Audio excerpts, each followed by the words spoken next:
मैं आफ्ताब मलिक। आज हम डिस्कस करेंगे एक महत्वपूर्ण व्यक्तित्व जिसका नाम है कौटिल्य।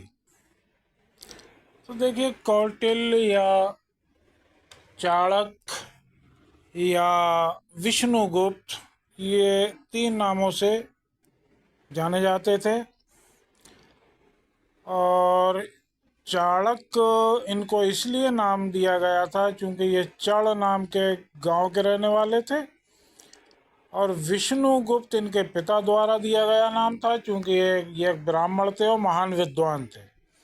और कौटिल्य इनको नाम इनकी कुटिलता पूर्ण नीति के लिए दिया जाता है। चाणक्य मेनली या मूल रूप से तक्षशिला के निवासी थे, और जो तक्षशिला विश्वविद्यालय था उसके प्राचार्य थे। और इनको मगध के राजा धननंद ने अपने यहाँ जो दानशाला खोली थी उसके अध्यक्ष पद के लिए बुलाया था, और ये वहाँ से तक्षशिला से मगध पहुँचे। लेकिन किसी मुद्दे को लेकर इनमें विवाद हो गया और धननंद ने इनका अपमान किया, और इस अपमान का बदला लेने के लिए ही चाणक्य ने फिर चंद्रगुप्त मौर्य को अपना युद्ध कला सिखाई, उनको नीति सिखाई, और उसका बदला लेने के लिए धननंद का नाश किया और 322 BC में चंद्रगुप्त मौर्य को मगध की गद्दी पर बैठा दिया। चंद्रगुप्त मौर्य ने इसके बदले ये किया कि चाणक्य को या कौटिल्य को अपना प्रधानमंत्री नियुक्त कर दिया, और चाणक्य ने ही चंद्रगुप्त मौर्य की शासन प्रणाली की रूपरेखा तैयार की, जो किसी न किसी रूप में संशोधित होती हुई आज भी हमारे समक्ष है। तो आज हम जिस शासन प्रणाली का उपयोग कर रहे हैं, जो प्रजातंत्र पर आधारित है, इस शासन प्रणाली की रूपरेखा चंद्रगुप्त मौर्य के लिए चाणक्य द्वारा ही स्थापित की गई थी। और इस शासन प्रणाली की रूपरेखा के लिए उसने एक पुस्तक लिखी थी जिसका नाम है अर्थशास्त्र। तो एक्चुअली ये बुक अर्थशास्त्र की तो नहीं है, ये बुक है पॉलिटी एंड एडमिनिस्ट्रेशन की, और जिसको चाणक्य ने लिखा था या कौटिल्य ने लिखा था। कौटिल्य एक महत्वपूर्ण विद्वान के साथ साथ एक बहुत बड़ा प्रशासनिक नीति निर्माता भी रहा है। और कौटिल्य की जो शासन प्रणाली थी, वो शासन प्रणाली का जो आधार था वो जन कल्याण रखा गया था। हालांकि उस टाइम राजतंत्रात्मक शासन प्रणाली थी, लेकिन फिर भी कौटिल्य ने जो अपनी शासन की रूपरेखा रखी थी उसका मुख्य उद्देश्य राजा द्वारा जन कल्याण किया जाना ही रखा गया था। और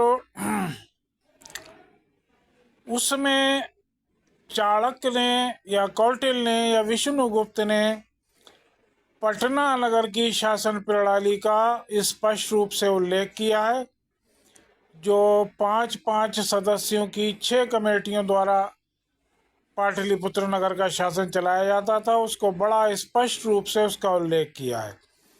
चंद्रगुप्त मौर्य की जो गुप्त शासन प्रणाली थी उसका भी विस्तृत रूप से रूपरेखा तैयार की, और उसका वर्णन अपनी पुस्तक अर्थशास्त्र में किया है।